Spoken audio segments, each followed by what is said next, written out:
નમઃ શિવાય. શિવ મહાપુરાણ વાયવ્ય સંહિતા અધ્યાય 19 વીરભદ્રનું યજ્ઞમાં પ્રસ્થાન. ઋષિ બોલ્યા, હે વાયુદેવ, દક્ષ તો ધર્મ અને અર્થપરાયણ હતા.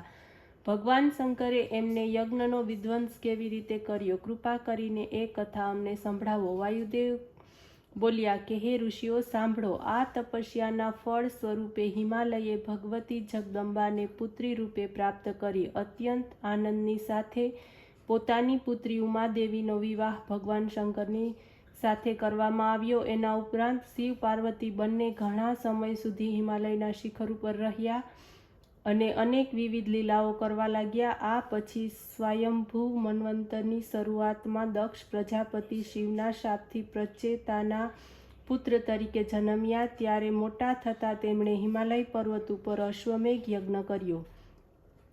એમાં ભગવાન શંકરને છોડીને વસુ, મરુદગણ, અશ્વિનીકુમાર, પિતૃઓ, આદિત્ય, વિષ્ણુ વગેરે સર્વ દેવતા, ઋષિ, મહર્ષિ સર્વને નિમંત્રિત કરવામાં આવ્યા.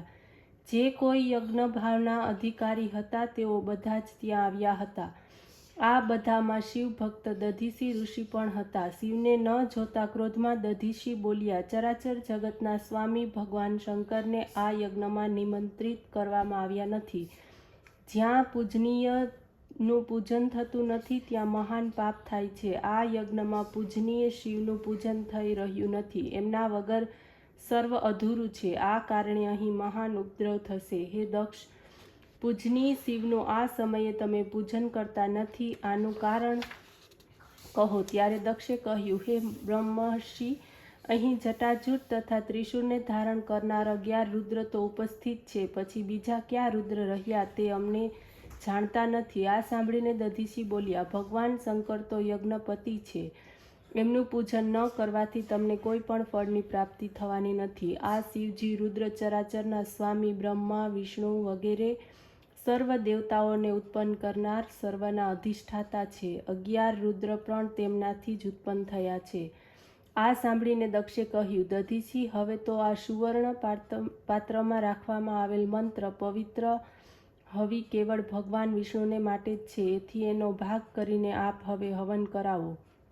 વધુ કહેવાની જરૂર નથી. હે મુનિઓ, દક્ષના વચન સાંભળીને દધીસીએ કહ્યું, તમે ભગવાન શંકરનું પૂજન કરતા નથી. તમારો આ યજ્ઞ સફળ થવાનો નથી.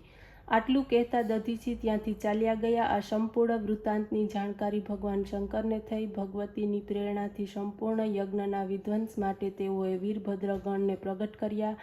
એ ગણના 1000 મુખ, 1000 નેત્ર તેમજ આયુધયુક્ત 1000 હાથ હતા. મસ્તક ઉપર અર્ધચંદ્ર શોભતો હતો. ત્યારે તેમણે પૃથ્વી ઉપર ઘૂંટડો ટેકવીને હાથ જોડ્યા, શિવને પ્રણામ કર્યા અને તેમની સમક્ષ ઊભા રહ્યા. એ પછી વીરભદ્રની સહાયતાને માટે જગદંબા પાર્વતીએ પોતાના શરીરમાંથી ભદ્રકાળી દેવીને પ્રગટ કર્યા. ત્યારે એમને જોઈને વીરભદ્ર પ્રસન્નતાપૂર્વક શિવજીની પ્રાર્થના કરવા લાગ્યા, હે દેવાધિદેવ, આપની શું સેવા કરું, મને આજ્ઞા કરો. મહેશ્વર બોલ્યા, હે વીરભદ્ર, તમે ભદ્રકાળીને સાથે લઈ જાઓ. શીઘ્ર દક્ષના યજ્ઞનો વિધ્વંસ કરો. પછી જગતજનની પાર્વતી બોલ્યા, હે વીરભદ્ર તથા ભદ્રકાળી, તમને બંનેને મેં મારા કાર્યની સિદ્ધિને માટે જ પ્રગટ કર્યા છે. આ કારણે તમે બંને શીઘ્ર જઈને દક્ષના યજ્ઞને નષ્ટ ભ્રષ્ટ કરી નાખો. પછી સર્વ શોભા નષ્ટ કરીને દક્ષનું પણ હનન કરો.